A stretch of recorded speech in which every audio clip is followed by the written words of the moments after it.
우리 다 함께 찬송가 214장 나 주의 도움 받고자 함께 찬송하면서 화목한 기도에 시작하겠습니다. 214장 찬송입니다.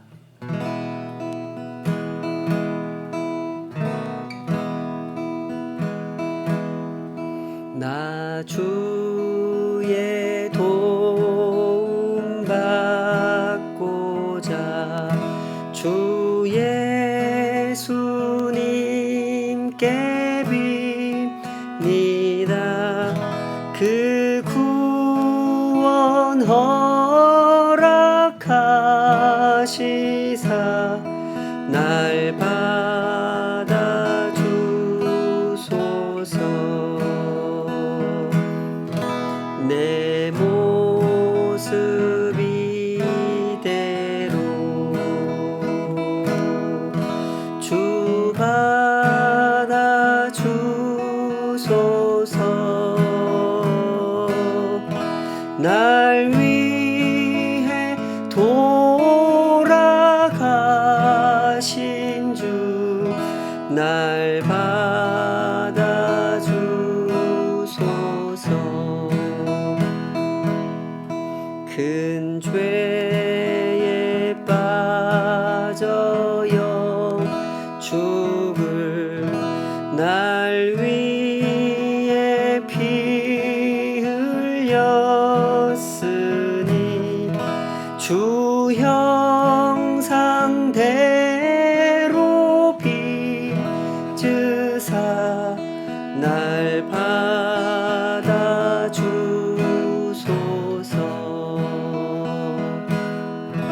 내 모습 이대로 주 받아 주소서. 날 위해 돌아가신 주 날 받아 주소서. 내 힘과 결심 약하여 늘 깨어지기 쉬우니 주 이름으로 구원해 날 받아 주소서. 내 모습 이대로 주 받아 주소서. 날 위해 돌아가신 주 날 받아 주소서. 내 주님 서신 발 앞에 나 꿇어 엎드렸으니 그 크신 역사 이루게 날 받아 주소서. 내 모습 이대로 주 받아 주소서.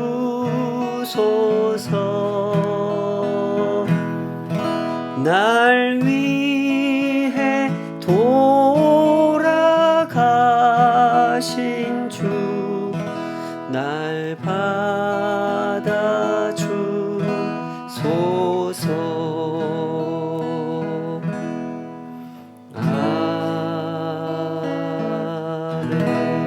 아멘. 아버지 하나님, 우리를 받아 주시옵소서. 자격 없는 인생이기에 주님의 은혜로우신 손을 언제나 의탁합니다. 주님께서 받아주신 그곳에서 저희들이 자라가며 저희들이 알아가며 저희들이 주님의 그 이름을 높여 부르게 됨을 감사합니다. 더욱 사모합니다. 오늘도 우리를 가르쳐 주시고 자라가게 하시고 주님의 손 안에서 빚어지게 하여 주시옵소서. 예수님의 이름으로 기도하옵나이다. 아멘.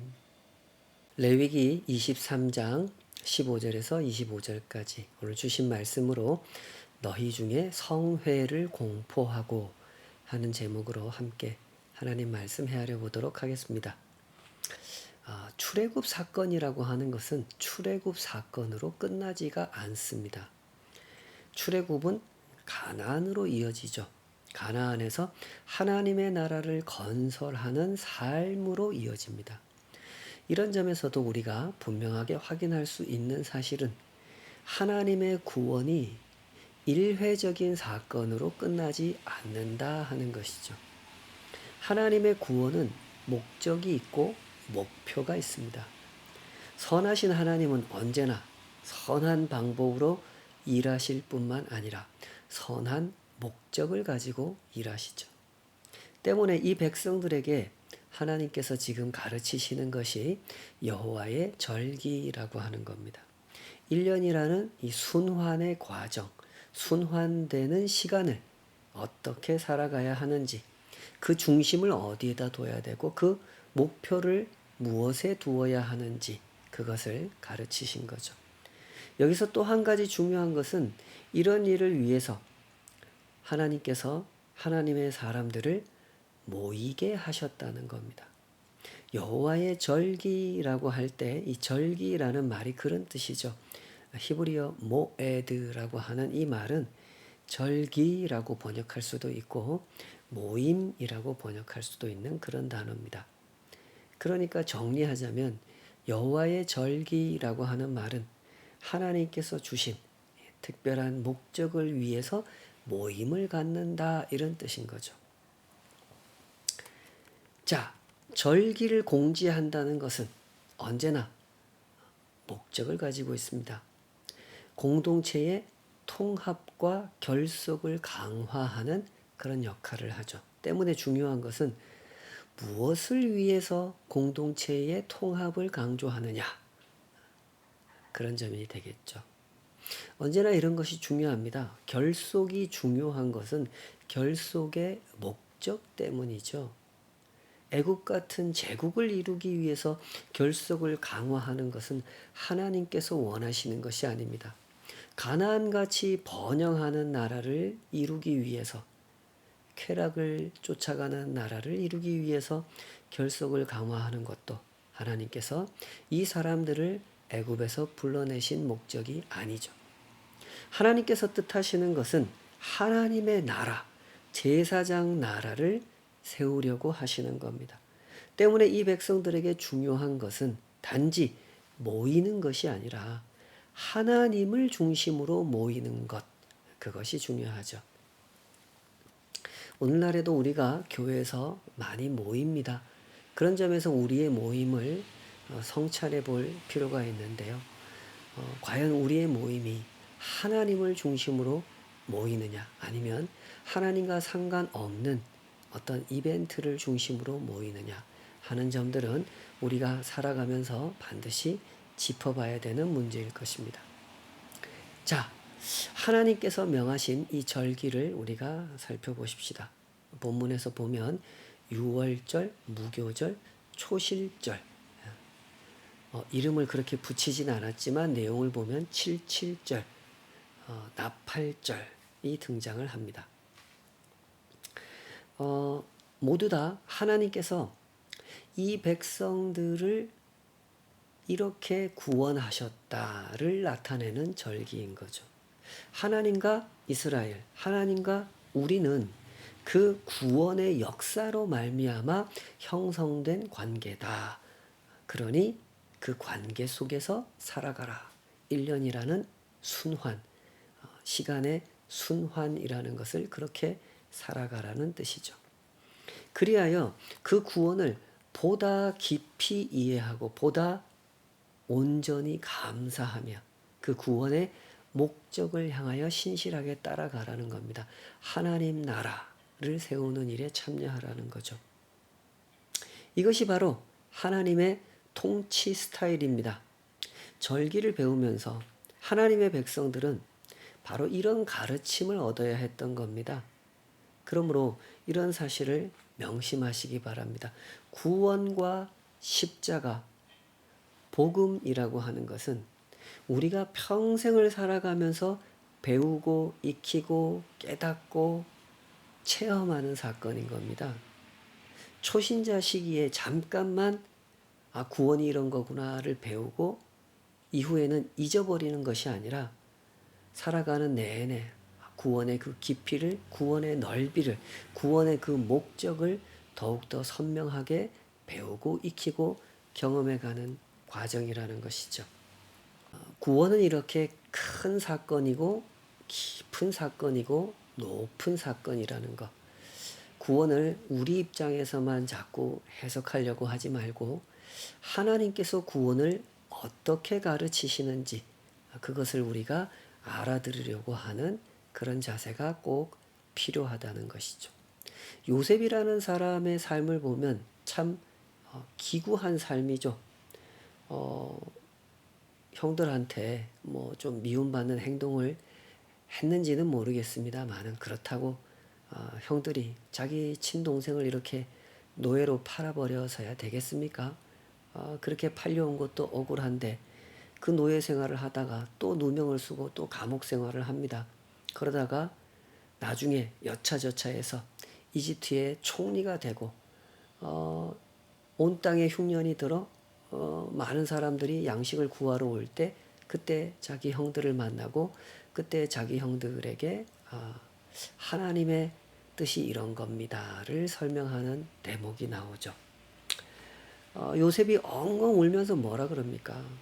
바로 이것이었습니다. 하나님께서 당신들을 구원하려고, 우리 이스라엘 백성들을 구원하려고 나를 먼저 애굽에 보내신 것이었습니다.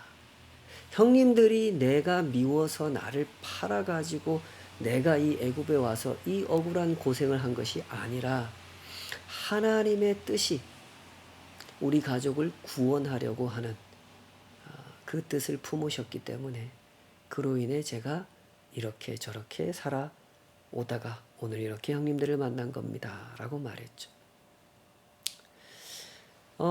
요셉은 이렇게 말할 수도 있지 않았겠습니까? 하나님이 어떻게 나한테 이러실 수가 있습니까? 아니 그 70명의 가족들을 구원하기 위해서 그것까진 좋단 말입니다. 그들을 구원하기 위해 나를 이렇게 억울하게 만드실 수가 있습니까? 내 인생은 뭐가 됩니까? 라고 따질 수도 있었겠죠. 그러나 요셉의 모습을 보면 그런 생각이 없죠. 왜 그랬을까요?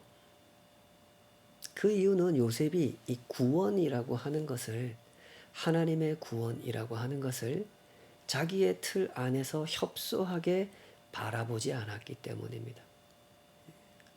하나님의 구원이 얼마나 크다는 것을 알았고 하나님이 얼마나 크신 분이라는 걸 알았기 때문에 이렇게 반응했던 거죠.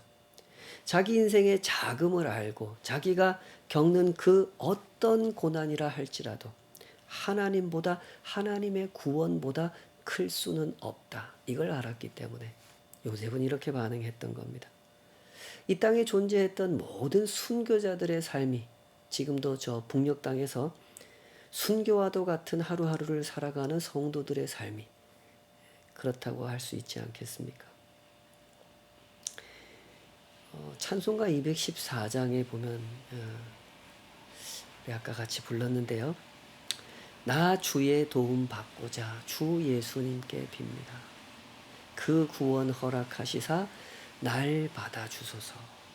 이렇게 노래하죠. 4절에 보면 이렇게 노래합니다.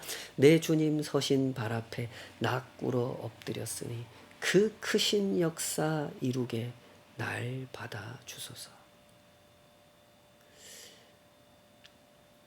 구원을 알아가고 하나님을 알아갈 때 이렇게 알아가셔야 됩니다. 낮은 마음으로 알아가셔야 하고 겸손하게 알아가셔야 하죠.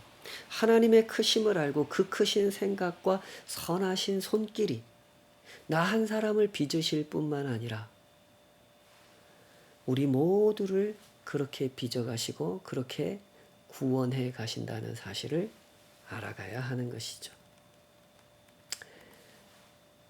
그러나 사람의 문제가 바로 여기서 발견이 되죠.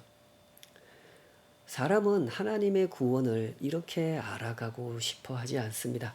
자기의 계산, 자신이 짜놓은 시간표 안에서 내게 주어진 삶이라는 걸 이해하고 싶어 하죠. 사람이 어떤 계획성 있게 삶을 살아가고 그 계획대로 하나하나 이루어가는 것, 그것이 나쁘다고 말씀드리는 게 아닙니다. 내 계획을 세우되 하나님의 계획과 상관없이 계획을 세운다는 게 문제죠.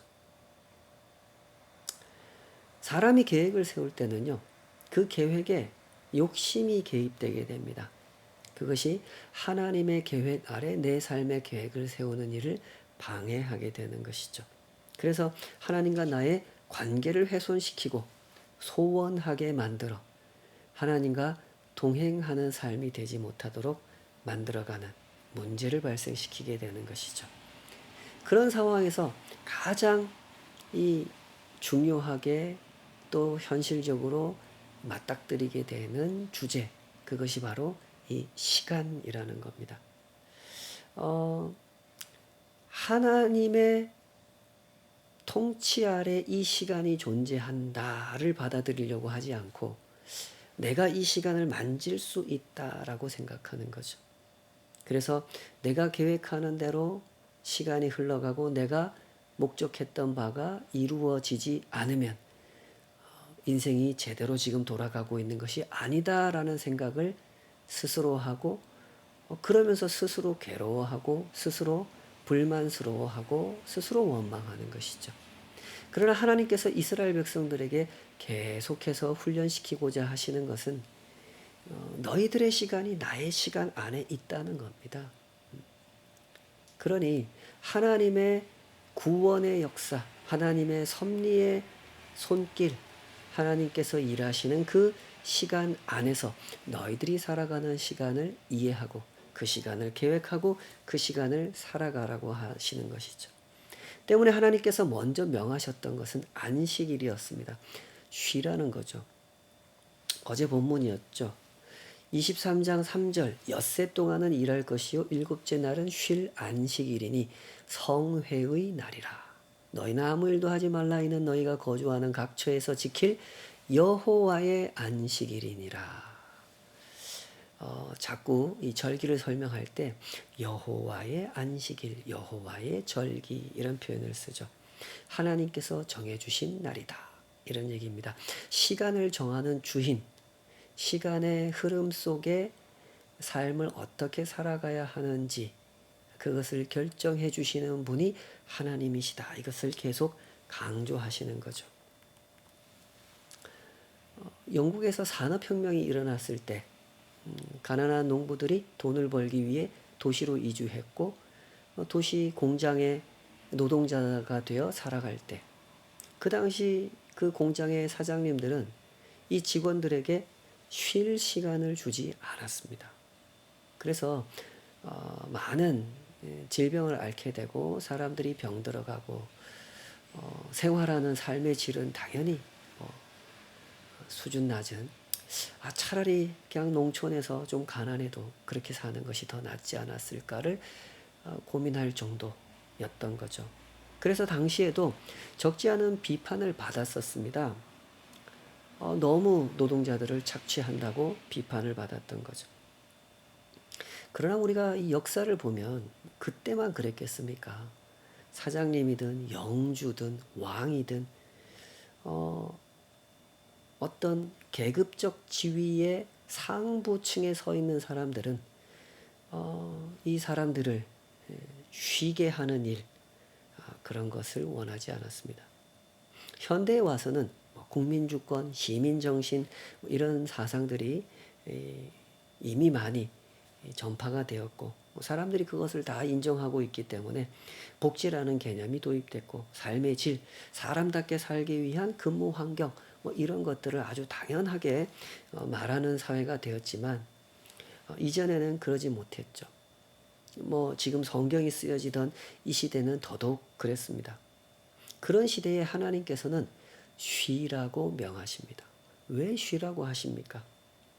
첫째로 이 그릇된 욕망과 속박으로부터 노동이라는 게 아주 귀한 것인데요. 선한 것인데요. 그러나 이 노동을 욕심이 지배하게 되면 이 노동이 사람을 속박하게 되죠. 그것으로부터 자유를 누리게 하려고 하나님이 쉬라고 하신 겁니다. 하나님께서 절기를 정해 주신 것은 하나님의 통치 아래 살아가는 사람들의 삶을 자유롭게 하려고 하셨다는 거죠. 절대로 하나님의 절기를 통해서 이 백성들의 삶을 억압하고 통제하려고 하신 게 아니라 오히려 자유롭게 하려고 주셨다는 거죠. 무엇으로부터의 자유입니까? 그릇된 욕망으로부터의 자유, 착취와 속박으로부터의 자유죠. 이 세상 가증한 풍속으로부터의 자유인 것입니다. 애굽에서 행해지던 일들이 그런 거 아닙니까? 가나안에서 행해지던 일들이 그런 겁니다. 이 낮은 계급에 속한 사람들을 쉬지 못하게 하는 거죠. 안식일을 명하신 하나님의 명령을 율법주의적인 태도로 소화하려고 하는 것은 그러므로 언제나 하나님께로부터 책망을 받게 된다는 사실을 우리가 생각해야 됩니다. 예수님께서도 그렇게 말씀하지 않았습니까? 안식일날 사람 병을 고치는 게 맞습니까? 바리새인이 따지니까 예수님이 뭐라 그러셨습니까? 안식일이 너희를 위해서 존재하는 것이지 너희가 안식일을 위해서 존재하는 것이 아니다. 내가 안식일을 만든 주인이다 라고 말씀하셨죠. 언제나 하나님께서 주신 그 명령은 하나님께서 그것을 주신 뜻과 취지에 맞게 이해하고 그 뜻과 취지에 맞게 적용하면서 살아가야 하는 것이죠. 안식일은 사람을 속박하는 율법이 아닙니다. 사람을 자유롭게 하는 율법이죠. 또한 안식일은 하나님의 임재를 경험하는 삶을 살게 하려고 주신 법입니다. 하나님께서는 언제나 자기 백성 안에 거하기를 원하시고 자기 백성과 친밀하게 만나기를 원하시는 하나님이죠. 그래서 하나님의 성막을 백성들 사이에 백성들의 그 광야길을 지나가는 백성들의 장막이 있지 않습니까? 그 장막의 한 복판에 하나님의 성막을 두게 하셨던 거죠. 하나님은 이런 분입니다. 세상에 이런 왕도 없고 이런 신도 없죠. 세상의 왕들은 다 백성들과 격리되기를 원합니다. 그들의 속성이 그럴 수밖에 없는 거죠. 그러나 우리 하나님은 그럴 이유가 없는 분이시죠. 하나님은 백성을 착취하시는 분도 아니고 백성을 통제하시는 분도 아니기 때문에 그렇습니다. 하나님은 백성을 사랑하시고 백성과 동행하시는 하나님이죠. 그러므로 이 안식일이라는 절기를 지킨다라고 하는 것은 하나님의 임재 속으로 들어가는 경험이고 하나님과 만남을 경험하는 시간이다. 이렇게 이해하는 것이 맞다는 것이죠. 오늘날에도 보면은 이 안식을 누리지 못하는 사람들이 꽤 많죠. 요즘 많이 좋아졌다고 합니다만은 아직도 이 안식이라는 것을 제대로 누리지 못하는 사람들이 여전히 많은 것 같습니다. 사람이 하는 일이라고 하는 것이 늘 그렇지 않습니까? 사람이 하는 일에는 중독성이 있습니다. 운동에도 중독성이 있고 일도 사랑도 친구들과 어울리는 놀이도 필요한 물건을 좋은 가격에 구입하는 그런 일도 다 좋은 일이고 다 필요한 일이죠. 그러나 적당히 할 때만 좋은 겁니다. 사람이 잘 못하는 것이 바로 이거죠. 적당히 하는 것, 그걸 못합니다. 왜 그렇습니까? 거기에는 욕심이 개입하거든요. 욕심은 참 성찰하기가 어려운 겁니다. 옆 사람이 볼 때는 분명히 중독인데 자기는 그렇게 느끼지 않는다는 거죠. 예. 모든 면에서 자기 성찰이라는 것이 참 어려운 것이지만 더더욱 이 욕심이라고 하는 것이 그렇죠. 그러니 더더욱 조심스럽게 성찰해야 되는 부분인 것이죠. 그 당시 이스라엘 백성들이 살았던 사회적 분위기라는 것이 그랬습니다. 그 시대는 쉼이라는 걸 허용하지 않는 시대였습니다. 결코 약자를 보호하려고 하지도 않았고 돌보아주려고 하지도 않았습니다. 힘을 가진 자는 약자를 지배하고 착취하는 대상으로만 인식했습니다. 결코 함께 살아가는 동반자라고 생각하지 않았죠. 그래서 안식이라는 개념도 없었고 안식일이라는 날짜를 정하지도 않았던 것이며 어떠한 상황에서도 종이나 가축들은 쉬지 못하게 했죠. 당시 사회에서 종과 가축은 노동력이라고 하는 측면에서 대단히 중요한 위치를 담당했던 그런 존재들이었기 때문이죠. 그들이 노동을 해야 결실이 맺히고 수입이 생긴다라는 계산을 가지고 있었던 겁니다. 그래서 주인들은 당연히 자기는 쉬더라도 종과 가축은 쉬지 못하게 했던 거죠. 그러니 이 사회가 어떤 사회가 될 수밖에 없었겠습니까? 그 사회는 당연히 병든 사회가 될 수밖에 없었고 때가 되면 그 병이 그 압력이 차고 차서 때가 되면 반란이 일어나고 때가 되면 전쟁이 일어나고 때가 되면 정권이 바뀌고 하는 일들이 쉼 없이 반복될 수밖에 없었던 것이죠. 그런 점에서 하나님께서 이 안식일을 명하셨다라고 하는 것은 얼마나 성도들을 자유롭게 하고 하나님의 백성들을 하나님과 친밀한 교제 가운데 병든 자로 살게 하는 것이 아니라 자유로운 자로, 평안한 자로, 풍성한 자로 살아가게 하는 조치이셨는가, 우리가 그것을 배울 수가 있는 것이죠. 오늘 또 한 가지 살펴보려고 하는 것은 이 성회라는 개념입니다. 거룩한 부르심이라고 번역을 할 수도 있는데요. 우리 하나님은 그렇습니다. 그 백성들을 창조하셨고 그 백성들을 구원하셨다면 마땅히 그보다 앞서 그들을 창조하시기 전에, 그들을 구원하시기 전에 그들을 향한 하나님의 목적이 세워져 있습니다. 하나님의 계획하심이 있고 그들을 향한 부르심이 있다는 겁니다. 목적 없는 지으심, 목적 없는 구원이라는 건 있을 수가 없는 거죠.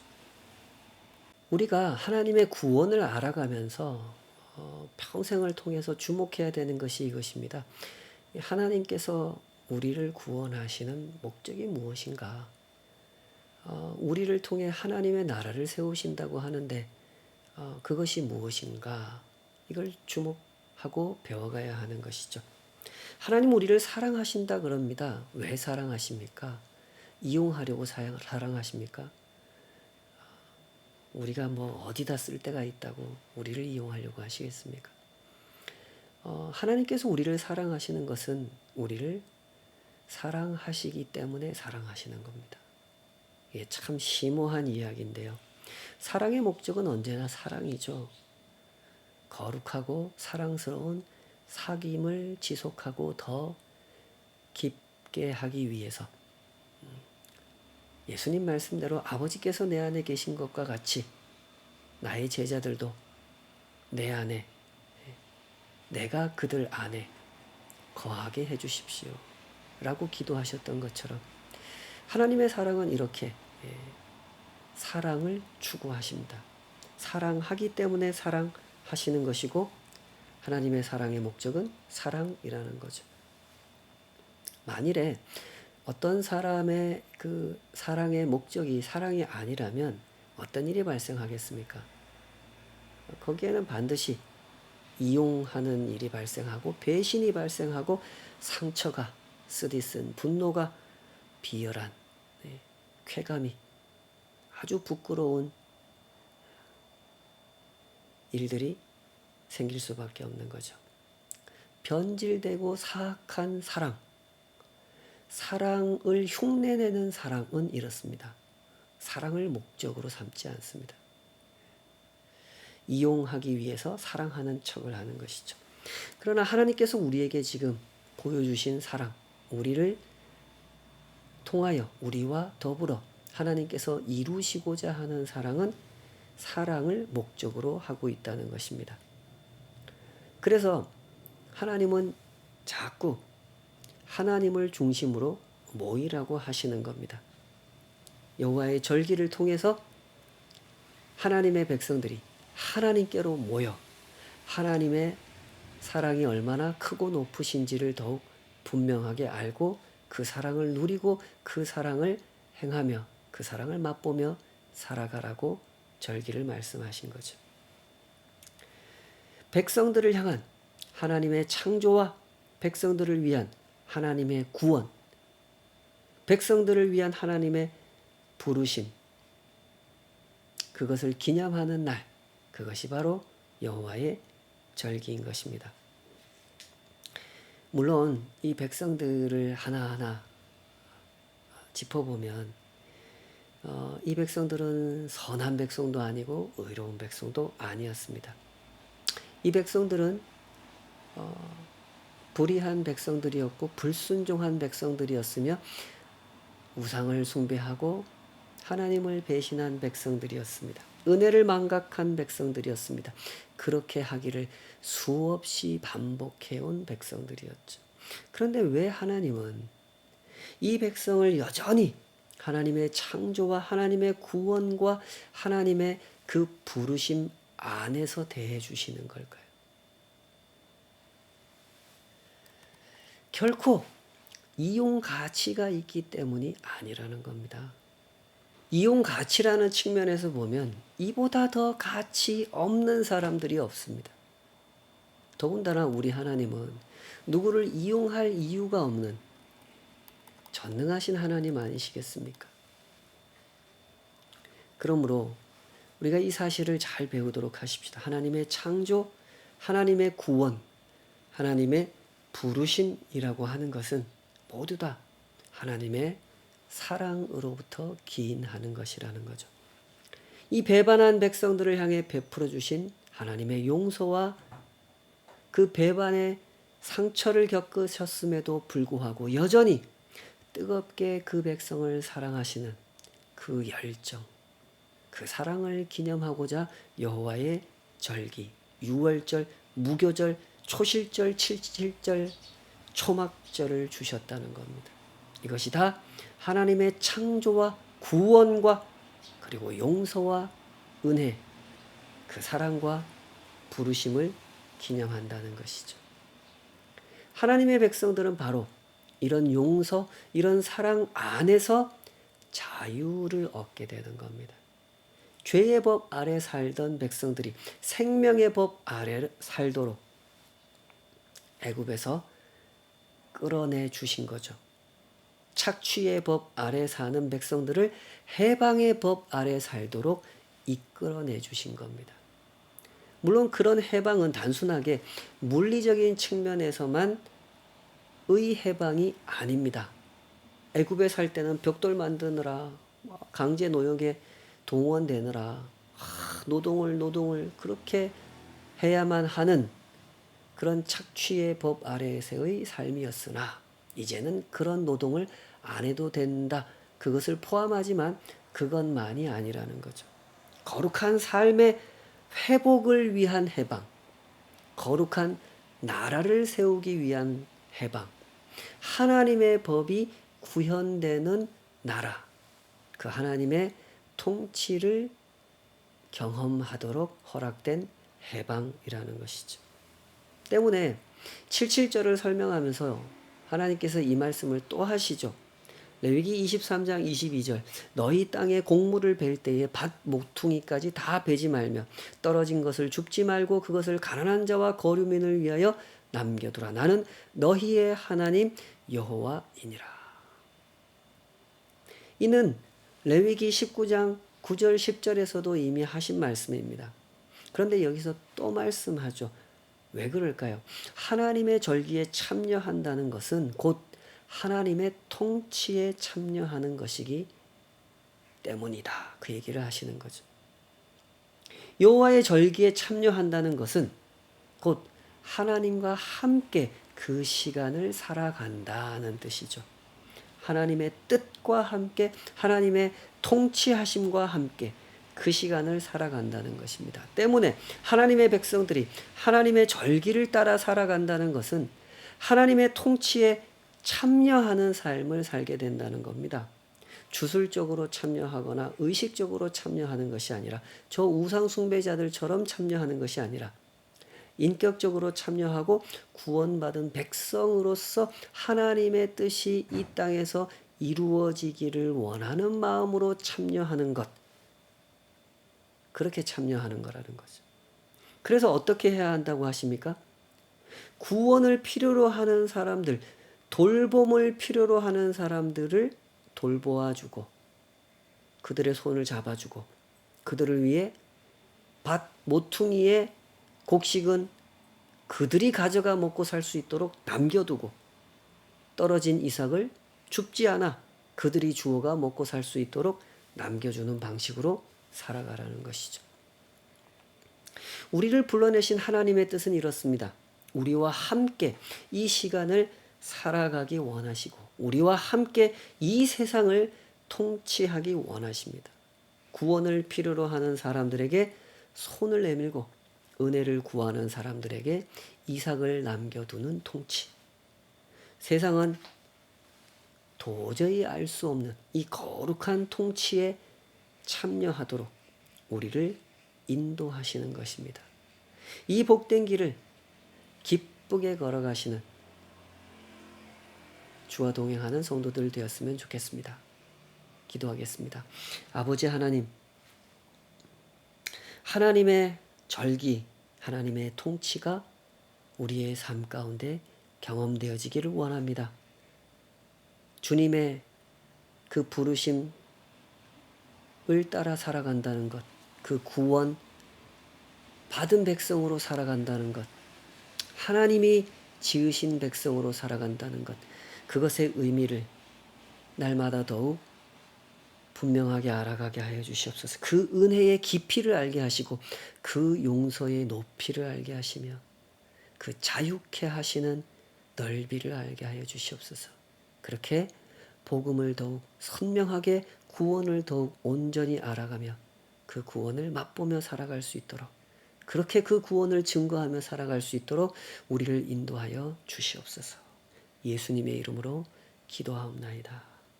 아멘.